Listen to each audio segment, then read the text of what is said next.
My name is Sophie, and I work in the Ed Liaison department at Middlesex. And just before I start, we've got a bit of housekeeping. So while any of us are presenting, if you don't mind keeping your mics on mute, that will be really, really helpful. It just helps with the kind of sound and recording that we're doing. If you do have any problems, please pop them in the chat, and my colleague Jack will be around to support if needed. You can have your cameras on, as it says here, but you don't have to if you don't want to. And there will be some time for questions. But if you have questions as I'm presenting, then please do just pop them in either the chat or the Q&A function, and then we'll discuss them. The presentation is being recorded, and we will share this with people at the end of the session. And there will be a poll to ask for feedback at the end. And I also do have a small poll to do at the start of the presentation as well. So this is a presentation on degree apprenticeships, and as I said, I'm Sophie, and I'm joined by two of my colleagues who work at Middlesex within apprenticeships, teaching on various different programs, and that is Carmel and Suki, and they will be doing a short bit of presentation on their specific areas after I've spoken as well. And Suki works in policing, and Carmel works in our nursing apprenticeships. So we've got a really, really quick poll. So it'd be really good for me to know if at this point during COVID-19, whether you are still encouraging your students to apply for apprenticeships. And this can be degree apprenticeships or lower level apprenticeships. The poll is anonymous, so we'll just have a look and kind of see what the results are. And we'll just give that a few seconds.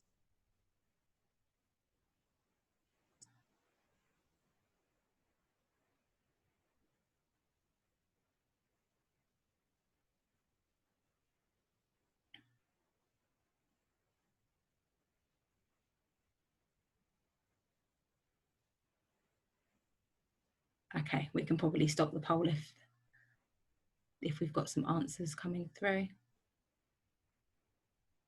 Perfect. Okay, that's good. That's not bad. Okay, so most people are still encouraging their students to apply. That's really, really positive, and that was what I was hoping to see, because people and places are still taking apprentices on. Obviously, the kind of situation that we're in at the moment has had some effects, and we will just kind of cover that now. We have seen that there has been recruitment kind of falls across the board, across various different employers and across all different levels. The Sutton Trust did a recent survey that looked at around 6,000 apprenticeship vacancies being advertised on the Find an Apprenticeship website, and actually only 3 of those were for higher level and degree level apprenticeships. But it isn't all doom and gloom. Companies are looking at the new normal, and some companies have managed to really make a good shift to online learning and online studying. But obviously there are some areas that have been affected, and that is the kind of hospitality, leisure, tourism industries. But I think there will be some real positives out of this, because apprentices are going to really help us build back our economy.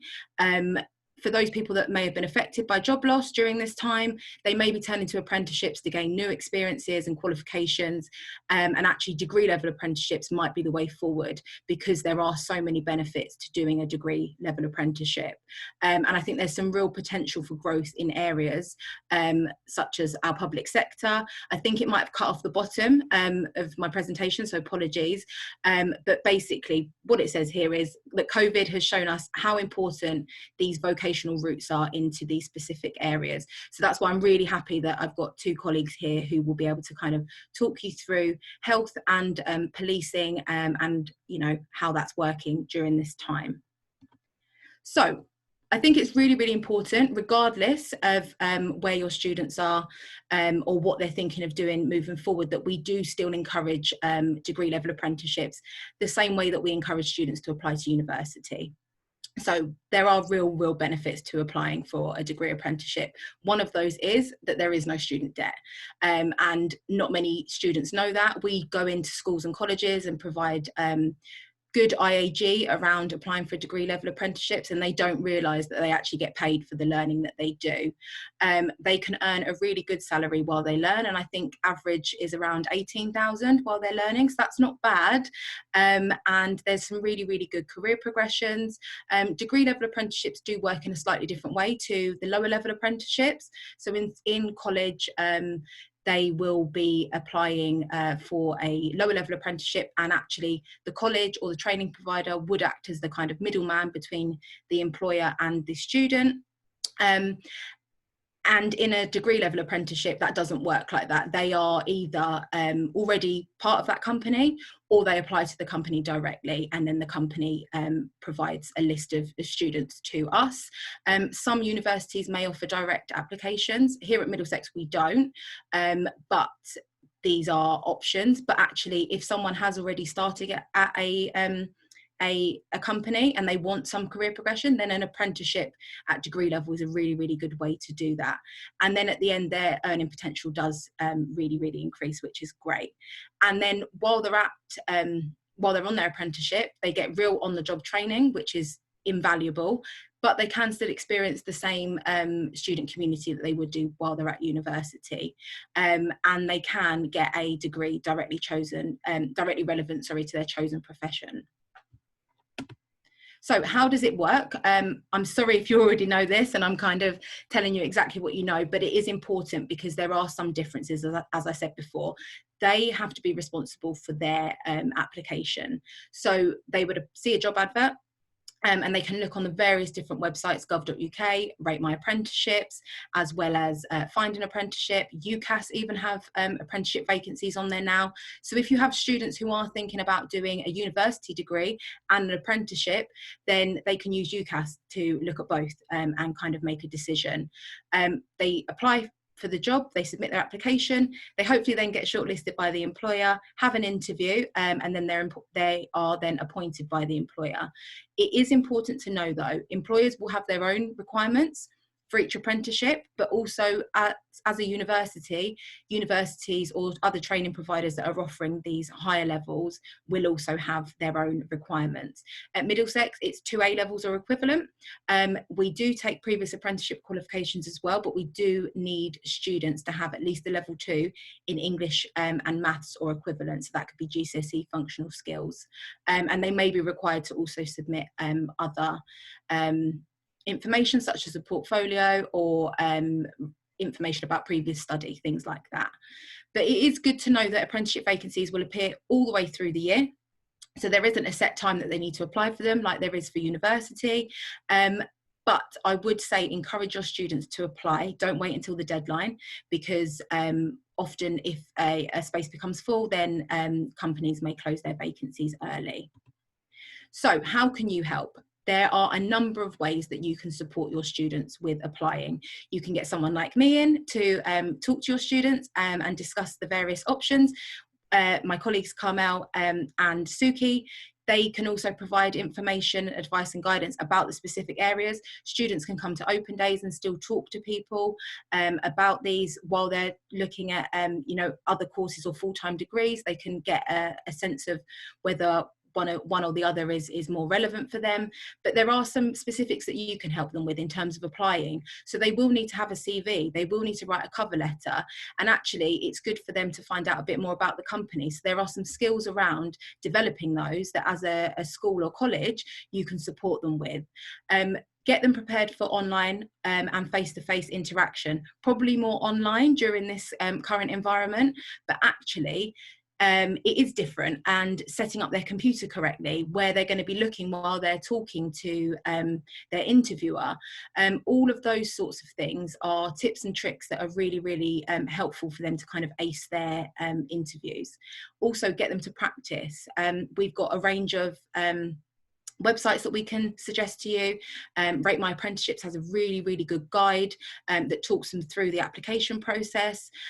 We've got some quizzes, we've got some assessments that they can do that will just really get them prepared for their interviews really, and their interactions with employers, and also getting them to understand that they will need to maybe have a notepad with them if they want to take notes, or they might need to have copies of their certificates that they can send through, and also practice interview questions with them. We've got a couple of slides as we go along that just look at the various different things that you can kind of support them with, and then also assessments. They will potentially have to do kind of psychometric tests, verbal and non-verbal reasoning. These are really important. So actually, if they can prepare these and get kind of understanding how it works earlier, then they can kind of be ahead of the game in terms of getting prepared. So I'll whiz through these because I'm really conscious of time, but these are some questions that they might be, asked, and these are kind of the most common ones. So actually, it's really good if you, as a teacher, or we could come in and do, prep for this with them, get them kind of thinking about their answers, and then how they would, work in kind of a quick fire exercise. Also, psychometric tests. This one is such a hit when we go into schools and deliver presentations on degree apprenticeships. It is a real conversation starter.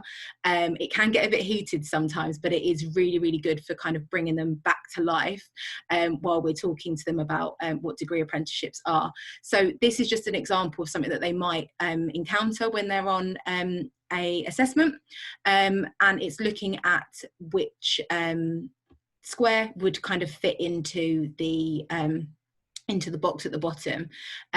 Now, because I'm conscious of time, I won't do this exercise with you, but for anyone that was wondering, it is B as the correct answer, and that is because the only object that needs to be looked at in this is the orange triangle, and it's positioned within its square according to the square's location in the image.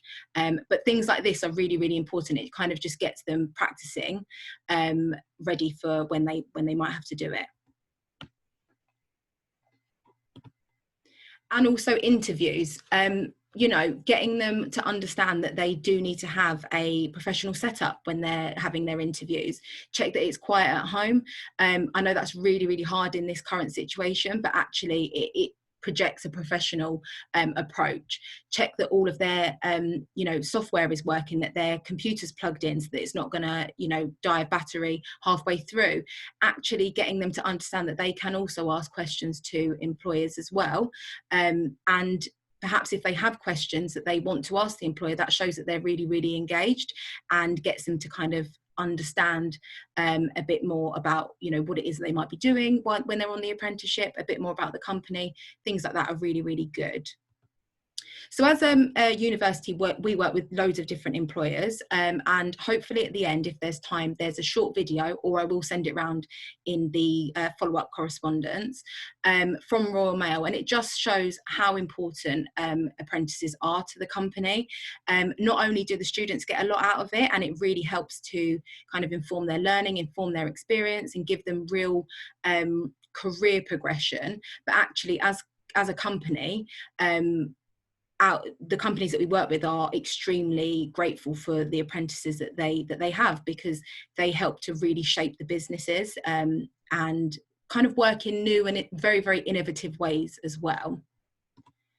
So I'll quickly touch upon these. We, as well as offering policing, health, we also run apprenticeships in digital technology, business and sales, so B2B sales and chartered manager, and teaching as well. And I will also send round links to our websites as well if you have any students that might be interested in thinking about these as areas. But specifically for digital technology, there's 4 strands, and these look at business analytics, IT consultancy, network engineering, and software engineering. For teaching, this is a postgraduate teaching apprenticeship, and it leads people to QTS status.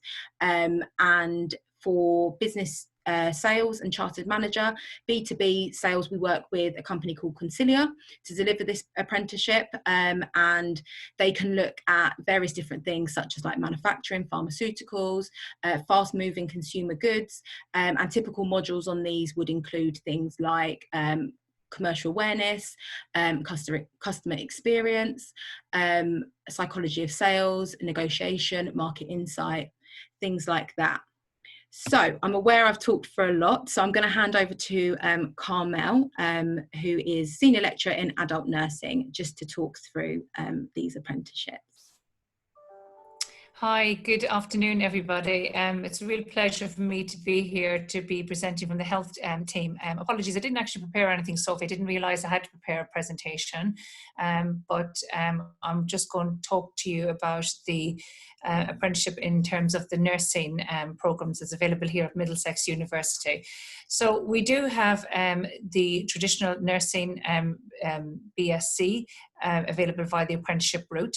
And we also have a relatively new program called the Nursing Associate Program. It is a new role, the Nursing Associate, and I will probably talk a little bit more about that because it's fairly new, and it generally does attract a lot of, those college leaver students and so on. So the role of the Nursing Associate was developed in 2015 by Health Education England, because it was recognised after the Mid-Staffordshire failings that there was actually a gap in terms of the care delivery to patients. So a lot of the education budget was going to qualified staff, whereas the unregulated and the care sector, the healthcare assistants, weren't actually receiving much of the education budget. And also there was no linked career framework for them. So in terms of career progression, there wasn't the opportunity to progress as there would be, for, let's say, for a registered nurse. So Lord Willis identified that. He conducted a report into the Mid-Staffordshire failings at the time, and he developed the role of the Nursing Associate. And out of that, there became a pilot across England. Health Education England conducted it, and there were 11 pilot sites across England, and Middlesex University were absolutely proud to be one of these 11 pilot sites, and we work in partnership with large organisations across North Central London, 6 large trusts, and also care homes and GP practices. And now the Nursing Associate Programme is a 2-year apprenticeship programme, and it is regulated by the Nursing and Midwifery Council. So that the Nursing and Midwifery Council is a regulatory professional body that identifies the professional standards for those who are registered with it.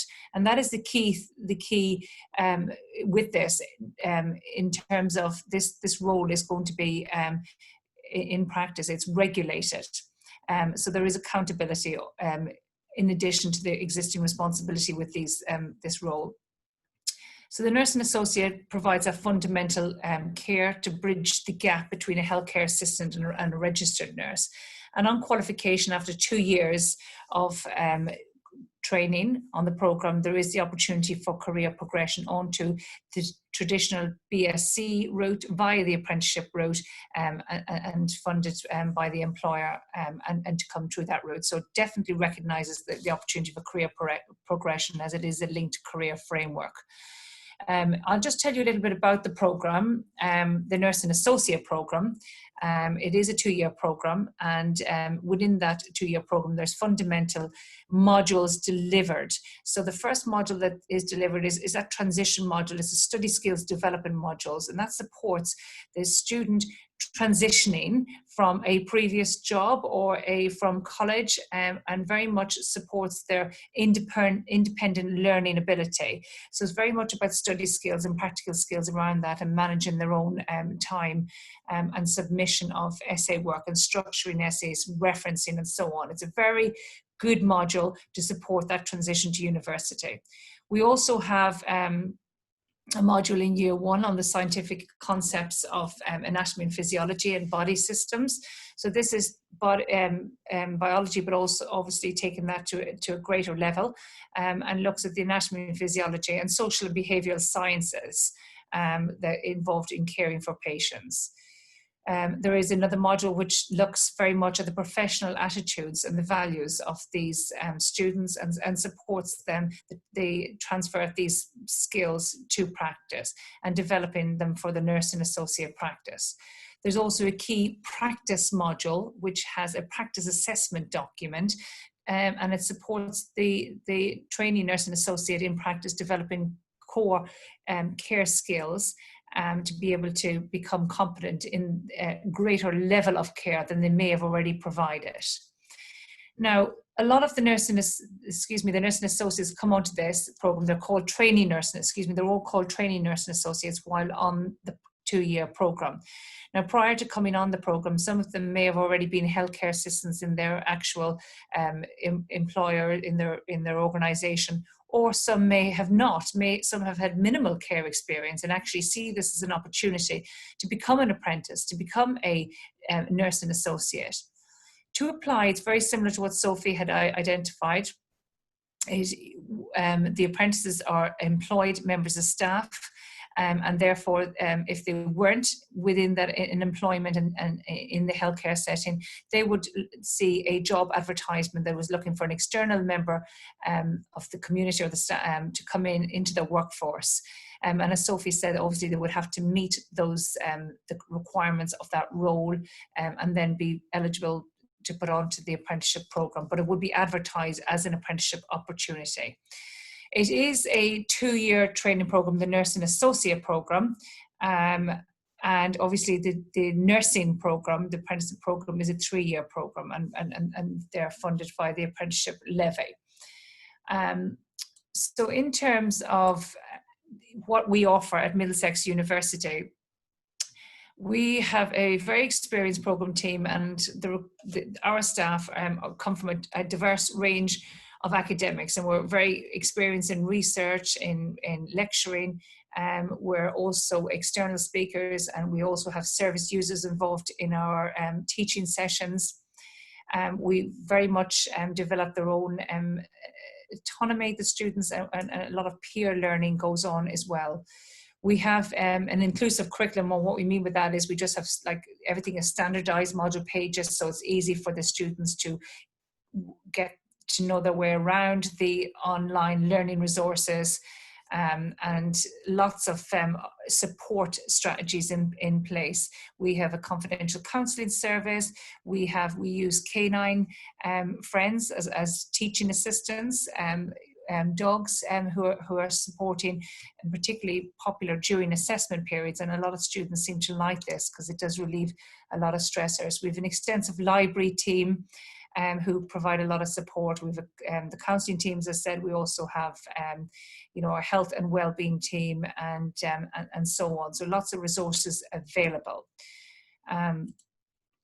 I'd just like to tell you a little bit about the nursing, and also the nursing program students, and also the nursing associate students in practice during these COVID times. I mean, it's been particularly challenging, as you can imagine, but I would just be so proud to share with you some of the wonderful experiences that they've worked under enormous pressure, but they have been very much immersed in this whole team morale and demonstrated this.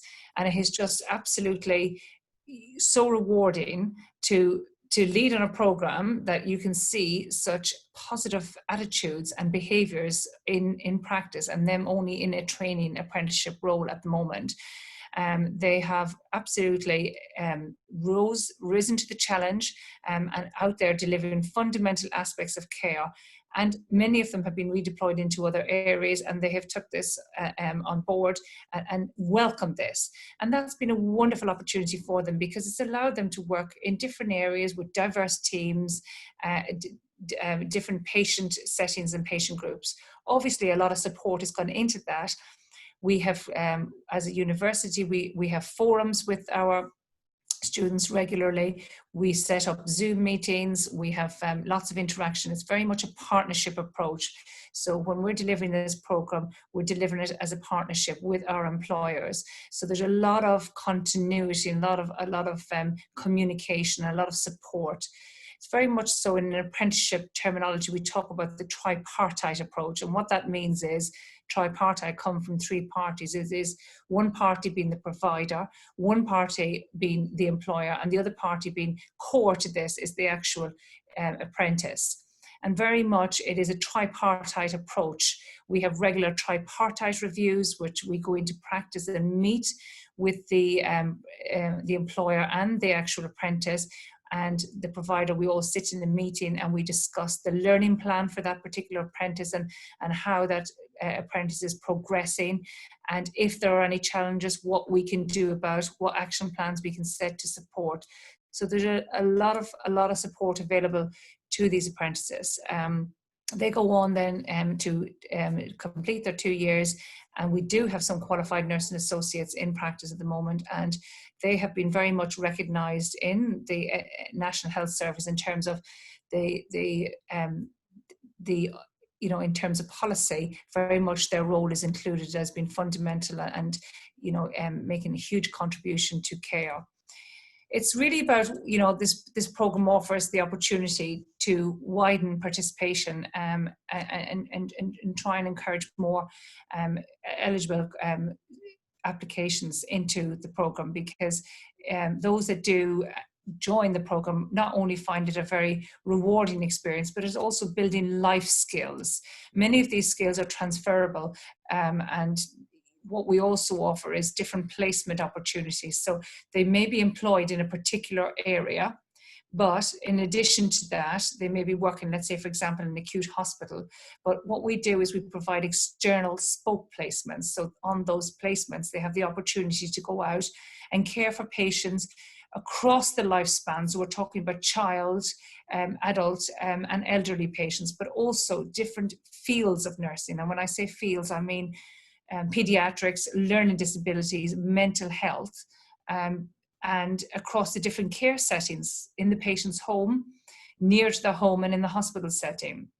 It's not unusual, as you know, as a population now, we're living longer, but we're living longer with comorbidities, with more conditions. So it's important to train up our workforce that they are able to provide the fundamental baseline skills to all patients in all settings. So for example, a patient in an acute medical ward could potentially have mental health concerns, and that nursing associate has developed that particular knowledge and skill to be able to care for those patients, and vice versa. I'm conscious of time, so there's not really a lot else for me to say. It's just a run through of the program. We very much welcome any interest, and it is a very rewarding and you know, worthwhile in terms of the student satisfaction. And I'd just like to add that Middlesex University, our programme team has been shortlisted for Programme of the Year for the Nursing Times Award, which is quite a prestigious award in health education. So we're very proud of that, and we wait patiently for the results of that, but we have been shortlisted. So we're very excited about that. And I think that just demonstrates the huge support that we offer our students and our apprentices. Thank you. Sophie, is that any other? I'd like to invite to questions now, or Sophie, if you had anything to prompt me that you wanted me to include, please do. No, that was wonderful. Thank you. We haven't had any questions come through from anyone. I think you probably covered everything. So thank you very, very much. I'm also very conscious of time as well, and Suki is up next to do a short whiz, I think, for us around the policing apprenticeships. Yeah, there's not been any other questions for you, Carmel. So thank you so much. If anyone does think of any questions that they want to ask, please do send us an email. You'll have the education liaison email address once I send you this recording. So if there is anything, please do send it back through to us, and then we'll be able to get the answers for you. Thank you once again, Carmel. Cheers. Suki? Hiya. Hi everyone. Perfect. I'm just going to do a short whiz through time. I've also got a meeting at 1:45 that I'm going to jump into. So the policing apprenticeship is a brand new program, and it basically comes from the College of Policing's desire to professionalise policing, because of course police officers learn a great amount of legislation, policy, procedure, and that has never really traditionally been recognised. So there is now the programme. Middlesex works in a consortium with Portsmouth University, Christchurch, Canterbury, and Cumbria, University of Cumbria, and we deliver for the forces of Hampshire, Sussex and Surrey. interestingly, a police officer, a new starter on the apprenticeship scheme, starts at around 22,000 to 26k, depending on the force. And the entry requirements is usually about 1 A level at the very least, and basically an A to C in GCSE from English and maths. So it's quite achievable, or whatever level 3 equivalent sits alongside the A level. And then actually they start out, they have a 3-month training period where it includes all of the academic and foundation knowledge around policing. So Peeling principles, loads of legislation, loads of code of ethics, all of that jazz. And then they move into operational policing quite quickly. Actually, they go in their 10th week, they start going out with their coaches who show them how things are done. So they're actually transferring that knowledge quite quickly. So they're out on the street week 10 effectively in uniform. They get paid a decent salary, and within 7 years there's a progressive scale pay point, and in their 7th year they could be earning up to £41,000. So it's actually a really good career to have. Sorry, my kittens are biting my toe right now. It's actually a really good career to have, a good pathway. And I'm an ex-police officer myself, an ex-police sergeant, and a bit jealous that they didn't have this program on when I was studying. At the moment, we're instructing alongside forces virtually, and the students are finding this to be quite an effective use or effective way of learning. We use breakout rooms, and we use different things like Slido and Mentimeter to keep them engaged. And we use a lot of our forums, our learning portal forums, to engage them and keep kind of in tune with what they're doing at work at the moment. So it's just a quick summary. I'm happy to take questions on it if there are any, because I know that this is a very interesting career path to take right now, given the current environment and thinking and media literature that's coming out around policing at the moment. But with the uplift, the UK government wants to increase police officers significantly. This is an area definitely open for business. Our teams are growing, where the rest of the economy is shrinking. So yeah, there's lots of demand, and we need more police officers on the street. So if any of your students are budding police officers and want a further chat in classrooms, I'd be happy to do that, and Sophie will facilitate that. So questions, if you have any questions, feel free to ask me them. Wunderbar. Sophie, I don't think anyone has come up. No. Either. I don't think anyone has either. I think everyone's so engaged, and I think you probably answered everything that you might have been thinking. Thank you very, very much. That was really, really insightful. Just got a quick question. What's the intake size usually? So at the moment we've got in Surrey, we've got 24, a bunch, 42 have just started. Another 26 will start in September, and these are different forces, so it depends on the force size. I think the Met Police, they can take up to 120 at a time, whereas these forces are much smaller. And recruitment is quite free-flowing at the moment, so you'll see forces opening up every 3 months because they need to kind of churn out all of these big numbers. I hope that's answered your question, Jess. Great, thank you. Oh, one more, sorry. Yeah, thank you very much, that was very helpful. Perfect, so thank you very much for your time, Suki. I think she's probably gone now. Yeah. No, I'll say bye properly, but thank you to not meet you all, but to be able to talk about this. And Sophie, thanks for organising. I'll see you all. Right, you're very welcome. Thank you so much. Okay, so I'm very, very aware that we've gone over, so I'm wrapping up very, very quickly. I just wanted to pop this slide up there because this is some of the websites that your students can use to find out more about apprenticeships, and I'm happy to send this round in the email that we send out to you with the recording. But that's it from me. If anyone has any other questions, then please feel free to pop them in the chat. There is the poll that's just come up. If you wouldn't mind just letting us know how useful you found this, because it helps to kind of give us some feedback, that would be great.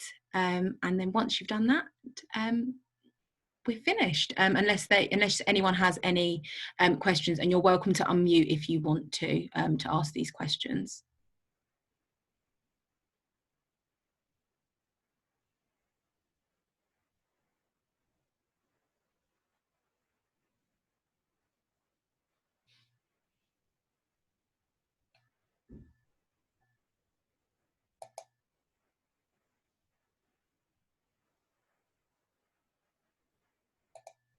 So thank you to everyone who attended today. It was great to be able to talk to everybody. If you don't have any other questions, then you are welcome to leave. But as I said, I will be sending this round to everybody with the recording, links to certain websites, and I'm happy to share any other resources if anyone wants those as well.